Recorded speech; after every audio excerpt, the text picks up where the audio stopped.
Hi అండి, అందరికీ నమస్కారం అండి. ఫ్రెండ్స్, మనకి ఇప్పుడిప్పుడే మరొక బ్రేకింగ్ న్యూస్ అప్డేట్ అయితే రావడం జరిగిందండి. అది కూడా సుప్రీంకోర్టులో ఎమ్మెల్సీ కవితకు బరో బిగ్ షాక్ అంటూ ఇప్పుడే మనకు ఒక బ్రేకింగ్ న్యూస్ అప్డేట్ అయితే రావడం జరిగిందండి. అయితే ఇందుకు సంబంధించిన పూర్తి వివరాలు అయితే మన వీడియోలో తెలుసుకుందామండి. వీడియో ఎక్కడ స్కిప్ చేయకుండా చూడండి ఫ్రెండ్స్, అప్పుడే మనకు పూర్తి సమాచారం అయితే తెలుస్తుంది. ఇక లేట్ చేయకుండా వివరాల్లోకి వెళ్ళిపోదామా. ఫ్రెండ్స్, నాది ఒక చిన్న రిక్వెస్ట్ ఫ్రెండ్స్, వీడియో అయితే చాలా మంది చూస్తున్నారు కానీ సబ్స్క్రైబ్ అయితే చేసుకోవడం మర్చిపోతున్నారండి. సబ్స్క్రైబ్ అయితే చేసుకోండి, ఎందుకంటే గవర్నమెంట్ నుంచి అలాంటి ముఖ్యమైన అప్డేట్స్ ఎప్పటికప్పుడు మీకు తెలియజేస్తూ ఉంటాను. ఇక లేట్ చేయకుండా టాపిక్లోకి వెళ్ళిపోదాం. ఇక్కడైతే చూడండి ఫ్రెండ్స్, బీఆర్ఎస్ ఎమ్మెల్సీ కల్వకుంట్ల కవితకు సుప్రీంకోర్టులో భారీ షాక్ తగిలింది. ఢిల్లీ లిక్కర్ స్కామ్ కేసులో బెయిల్ ఇచ్చేందుకు దేశ అత్యున్నత న్యాయస్థానం నిరాకరించింది.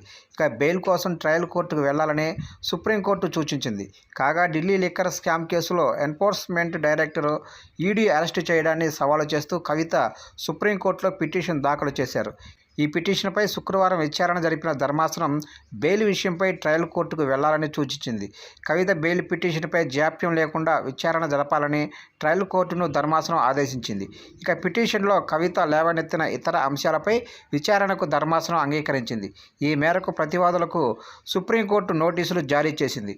6 వారాల్లో కౌంటర్ దాఖలు చేయాలని ఆదేశించింది.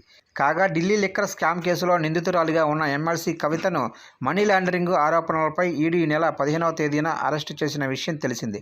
ఈ క్రమంలో ఈడీ అరెస్టును సవాలు చేస్తూ కవిత సుప్రీంకోర్టును ఆశ్రయించారు. ఈడీ మోపిన క్రిమినల్ అభియోగాలను క్యాచ్ చేసి బెయిల్ ఇవ్వాలని పిటిషన్ దాఖలు చేశారు. ఈ పిటిషన్పై శుక్రవారం విచారణ చేపట్టిన సుప్రీంకోర్టు బెయిల్ ఇచ్చేందుకు నిరాకరించింది. ట్రయల్ కోర్టులో బెయిల్ అప్లై చేసుకోవాలని సూచించింది. ఢిల్లీ లిక్కర్ స్కామ్ కేసులో అరెస్ట్ అయిన కవిత 7 రోజుల కస్టడీలో భాగంగా ప్రస్తుతం ఈడీ అదుపులో ఉన్నారు.